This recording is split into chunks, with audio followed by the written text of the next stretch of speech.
remember somebody, Billy Graham, who's one of the world's famous evangelists. He was once talking to a group of young people. And he said, "What shall we talk about first?" What do you think people said? In India, people are a bit shy. In America, they're not shy. Sex! And Billy Graham said, "Yeah, that's an important subject. If it were not for that, none of us would be here."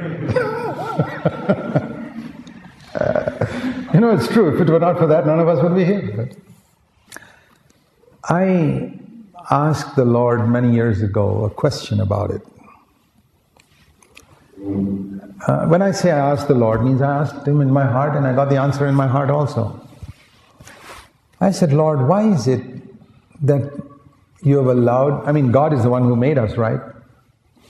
And for a boy or a girl to be attracted to each other and to begin to think about girls when they are 12 years old and be attracted to some girl when they are 13, or a girl to be attracted to a boy they are 13, it's about normal. And what I asked the Lord was, "Lord, why have you allowed these passions to start when they are 13? Why didn't you make man in such a way that boys and girls will relate to each other like innocent 2-year-olds until they are 25? Wouldn't that have been great? Till you're 25 years old, you just treat each other like 2-year-olds, boys and girls treat each other. Absolute innocence, no desire, and then 25 years old, this desire starts. And then within 6 months or something, you get married. Wouldn't that have been great?" I think I got an answer from the Lord.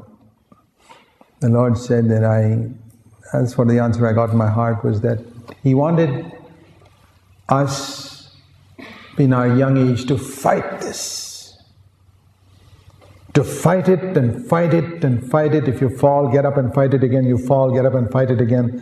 Fight it, fight it, fight it, and become an overcomer. And that fighting is what makes you strong. Now, even if you're losing, for example, supposing I decide to do wrestling at the age of 13. I start wrestling with somebody, with some strong wrestler. And you're also 13 years old, but you just sit on a chair there and watch me. And for the next 15 years, I'm wrestling with this guy and he's always beating me.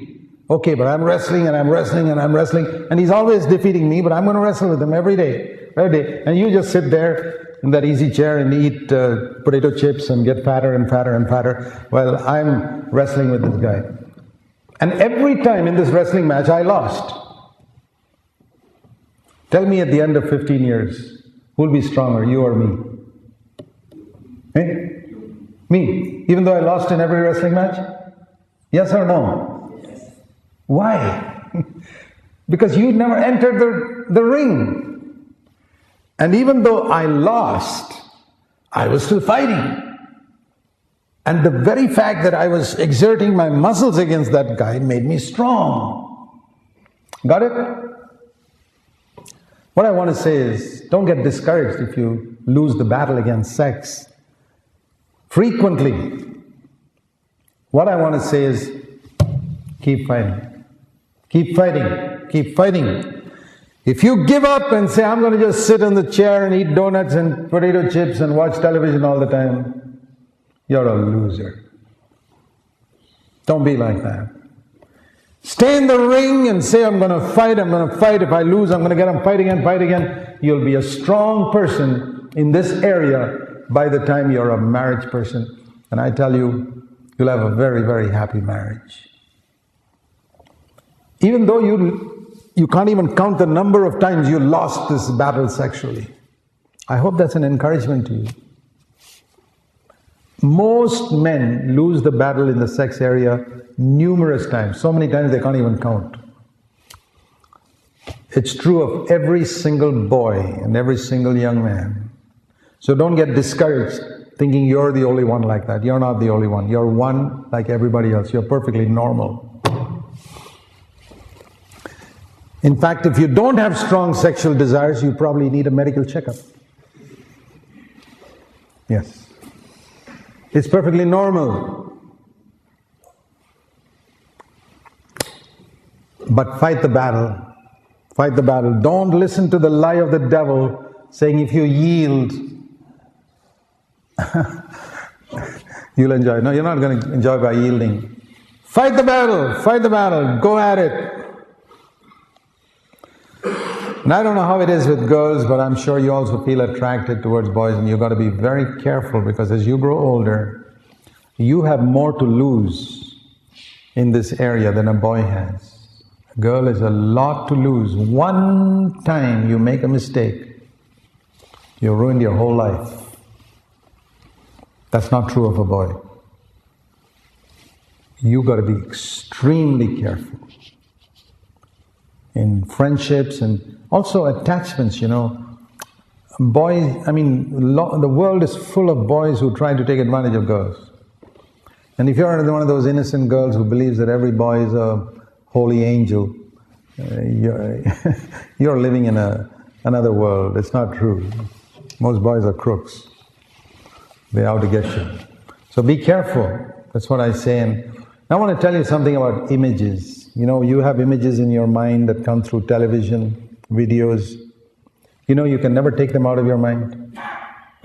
That's the sad thing about images. You put an image into your mind, it's there for the next 50 years. It'll never go. You read something in the sexual area, particularly sexual images and sexual stories, have a way of sticking to your mind forever. Other stories you may forget. Your physics and geography you forget in one day actually. But sexual stories and images stay there for years. I want to say, the greatest example is Jesus. He was 13 years old. Do you think Jesus had sexual desire or not? Yes. He was tempted? Like whom? Like us. If he was not tempted in sex, I'd have to say, Lord, you missed the biggest battle of all. You can't tell us to follow you because the biggest battle you never faced. He faced it.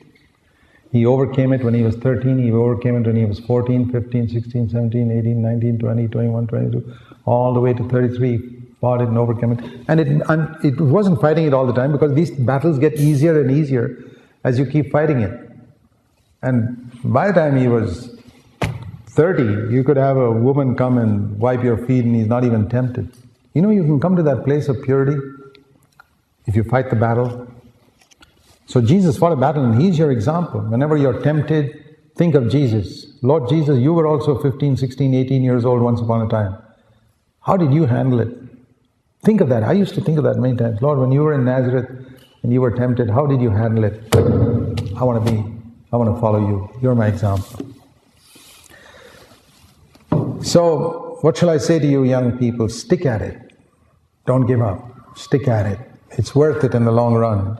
Please listen to somebody. I'm not putting a sales pitch trying to sell Jesus or sell anything. I'm telling you honestly from my experience, it's worth it in the long run. It's worth it to stand against your friends and to stand and be different. You have some struggles, but I hope you'll overcome them. Be careful. A lot of things that the world offers you are not some look very attractive. I want to tell you another thing. Some of you got websites. Go back to those websites and see whether Jesus could sit with you and approve of all those things you have there. And what you cannot approve of, get rid of tonight.